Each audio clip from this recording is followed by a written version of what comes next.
যারা নিজেরাই ভুতুরে ভোটার তৈরি করেছিল তারাই আবার ভুতুরে ভোটার ধরতে বেরিয়েছে।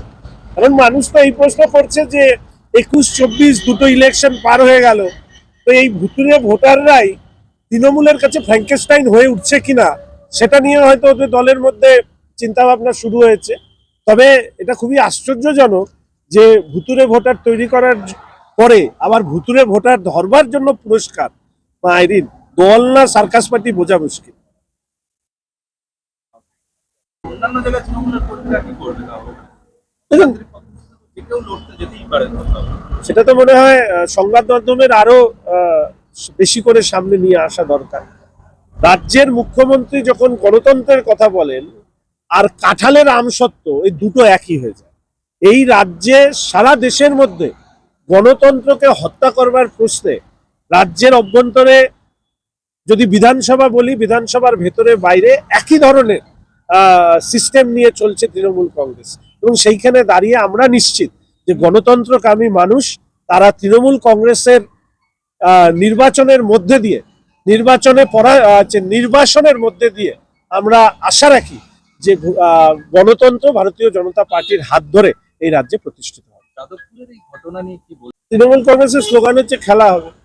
ছাত্র সংসদ রুমেও খেলা হচ্ছে, সেই খেলা স্বাভাবিক। যে দল সেই দলের লোকজন কিরকম হতে পারে, তার ইউনিয়ন রুম কিরকম হতে পারে, তার একটা ছোট্ট ছবি, আমার মনে হয় এর থেকেও অনেক বাজে ছবি সাংবাদিকদের কাছে পৌঁছয়নি, যে কারোর ছবি আসেনি বলে। ছবি আসলে দেখা যাবে এর থেকেও বাজে ছবি আপনারা খুঁজে পাবেন। ভুতুরে ভোটার নিয়ে আপনারা তৃণমূল কংগ্রেসকেও কাঠগড়ায় তুলছেন, কিন্তু তৃণমূল কংগ্রেস তার মতোই রয়েছে। বৈঠক শেষে আবার নির্বাচন কমিশনে কলকাতার যে দপ্তর রয়েছে সেখানে সুব্রত বক্সি সহ বিরাট আগে অরূপ বিশ্বাস তারা যাবে। এবং আজকের যে বৈঠক চলছে সেখানে কমিটিতে অভিষেক থাকলো, অভিষেক প্রথমত বিভ্রান্তি তৈরি করা, নন ইস্যুকে ইস্যু তৈরি করা এবং 26-এর বিধানসভা নির্বাচনের আগে ভারতীয় জনতা পার্টির ভোটারদের নাম তালিকা থেকে বাদ দেওয়ার জন্য যেনতেন প্রকারের চাপ সৃষ্টি করা, নানা কারণে হচ্ছে এই ধরনের বিষয় সামনে নিয়ে আসা হয়েছে।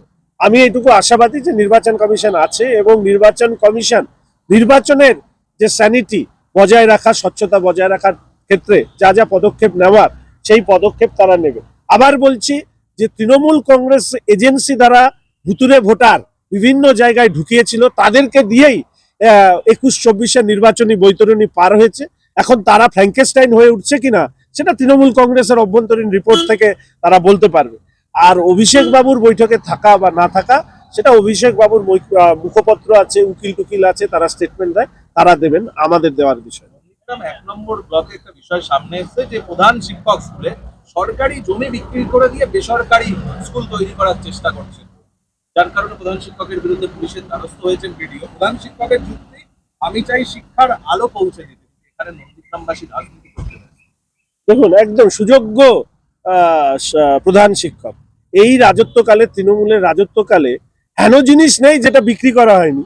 ফলে প্রধান শিক্ষকের এই যুক্তি শুনে আমার শুধু মনে হলো অবিলম্বে ওনাকে কালীঘাটের পাঠশালায়, টালির পাঠশালায় ওনাকে অন্তত কেয়ারটেকার হিসেবে রাখার বন্দোবস্ত রাজ্যের নেতৃত্ব করতেই পারে।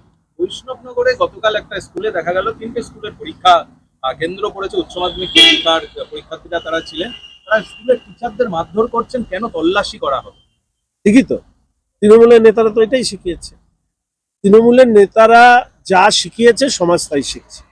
আজকে যদি দুর্বৃত্তরা মন্ত্রী হয়ে নেতা হয় তাহলে ছাত্রছাত্রীরা শিখবে কি?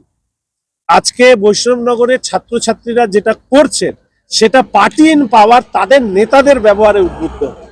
তারা দেখছে যে এই রাজ্যের শাসক দলের নেতারা বিন্দুমাত্র নিয়ম মেনে চলেন না, নিয়ম ভাঙতে অভ্যস্ত। সবাইকে তুচ্ছ তাচ্ছিল্য, মার পিট, যে একটু আগে বললেন ঠ্যাং ভেঙে দেওয়ার কথা, তো ওনারাও ভেবেছেন যদি যে রাজ্যের নেতা মন্ত্রীরাই নিয়ম মানে না, যে রাজ্যের শিক্ষামন্ত্রী জেলে গড়াগড়ি খায়, যে রাজ্যের মন্ত্রীরা জেলে গড়াগড়ি খায়, তাহলে এই ছাত্রদের দোষ কোথায়? তারাও ভেবেছে যে এটাও আমাদের স্বর্গরাজ্য। দুষ্কৃতীদের স্বর্গরাজ্যে ছাত্রছাত্রীদেরকেও দুষ্কৃতী বানাচ্ছে এই রাজ্যের তৃণমূল কংগ্রেসের শাসক দলের নেতারা। সূত্র মারফত কোনো কথার উত্তর আরেকটা সূত্র দিয়ে আমি দিতে পারবো না। যে সূত্র মারফত এই তথ্য পেয়েছেন তারাই এই প্রশ্নের সঠিক উত্তর দিতে পারবে। তৃণমূল কংগ্রেসের তরফ থেকে বলা হচ্ছে যে ভবানীপুরে যদি বিজেপি লড়তে আসে তাহলে ঠ্যাং ভেঙে দেওয়া হবে। কিছুক্ষণ পর তৃণমূল কংগ্রেসের তরফে সেই আপনারা ভবনে ছিলেন। দেখুন, এই ঠ্যাং ভাঙা ইত্যাদি এগুলোই হচ্ছে তৃণমূল কংগ্রেস দলের আত্মপরিচয়। পশ্চিমবঙ্গটাকে ভেঙে এবার মানুষের ঠ্যাং ভাঙা ইত্যাদি এগুলো তো ছোট বিষয়। তবে আমরা শুধু এইটুকু বলবো তৃণমূল কংগ্রেসকে, ভাঙাভাঙিটা বন্ধ না করলে পরবর্তীকালে পুরো দলটাই ছবি হয়ে লটকে থাকবে দেওয়ালে, দলের অস্তিত্ব রাজনৈতিকভাবে আর পশ্চিমবঙ্গে থাকবে না। নির্বাচন কমিশন খাঁচাবন্দি ময়না, তৃণমূল কংগ্রেসের সাংসদ কীর্তি আজাদ বলছে। এগুলো পুরনো রেকর্ড, মাঝে মাঝেই এই ধরনের বক্তব্য আমরা শুনি। বরঞ্চ কীর্তি আজাদ বাবুকে বলবো যে ওনার যদি গবেষণা করার ইচ্ছা হয় তাহলে ডায়মন্ড হারবার নিয়ে একটা গবেষণা করে নির্বাচন কমিশন সেখানে কি ভূমিকা পালন করেছিল সেই সম্পর্কে উনি একটা মন্তব্য করলে ভালো হতো। দিউচা পাচামি নিয়ে মুখ্যমন্ত্রী অনেক কিছু বললেন, বড় শিল্প আছে। গতকাল এপিডিআর এর টিম সেখানে গিয়েছিল, তাদের উপরে হামলা চালানো হয়, এমনকি ইন্টারনেট পরিষেবা সেখানে বন্ধ করে দেওয়া হয় যাতে খবরগুলো বাইরে না আসে। দেখুন, ইন্টারনেট পরিষেবা বন্ধ করবার পেছনে একটা কারণ থাকে, যুদ্ধকালীন পরিস্থিতি হিসাবে বলা হয়। তাহলে দেউচা পাচামি নিয়ে যে কোনো এক রহস্য, যে রহস্য রাজ্যের মুখ্যমন্ত্রী লুকিয়ে রাখতে চাইছেন, সেটা যাতে গোপনে থেকে যায় তার জন্যই তিনি এই ধরনের ঘটনা ঘটিয়েছেন। আমাদের মাননীয় বিরোধী দলনেতা বারবার করে বলছেন যে দেউচা পাচামি নিয়ে যে তথ্য রাজ্যের সরকার দিচ্ছে সেই তথ্য সঠিক নয়, অসত্য। সেখান থেকে পাথর ইত্যাদি তোলা, এইগুলোই হচ্ছে এই সরকারের লক্ষ্য। এখানে আর্থিকভাবে এই রাজ্য বা কয়লা ইত্যাদি এখান থেকে উঠবার সম্ভাবনা কম। শুভেন্দু আমাদের বিরোধী দলনেতা তিনি কিন্তু এই কথা প্রকাশ্যে বলেছেন। আমার মনে হয় সেই কথার সত্যতা প্রমাণ হয়েছে গতকাল দেউচা পাচামিতে রাজ্যের সরকারের এই তৎপরতা এটাই প্রমাণ করেছে। ধর্মীয় অনুষ্ঠানকে সামনে রেখে মমতা বন্দ্যোপাধ্যায়কে আড়ালে রেখে কাটমানি খাচ্ছে তৃণমূল কংগ্রেস, বক্তা তহা সিদ্দিকী। ওনারা পারিবারিক ব্যাপার। তহাবাবু মমতা দেবীর পারিবারিক পরিচিত বন্ধু সুহিত, বলে পারিবারিক ব্যাপারে কখনো ওঠে কখনো নামে। অনেকে আবার নিন্দুকেরা বলে যে এইগুলো নাকি একটু বার্গেনিং টার্গেনিং করার জন্য, ফলে কিসের জন্য কি হচ্ছে আমি বলতে পারবো না। তুফানগঞ্জের তৈরি হয়েছে, উপাচার্য অসুস্থ হয়ে পড়েছেন, একে অপরকে আক্রমণ, ইউএপিএ দেওয়ার মতো ঘটনা ঘটছে, কাস্টাডির মধ্যে ছাত্ররা অত্যাচারিত হচ্ছে বলে অভিযোগ। পুরো ঘটনা নিয়ে ইতিমধ্যেই আমাদের বিরোধী দলনেতা তিনি সহ আমাদের রাজ্য নেতৃত্ব মন্তব্য করেছেন। আমি এই ব্যাপারে আজকে এই মুহূর্তে কোনো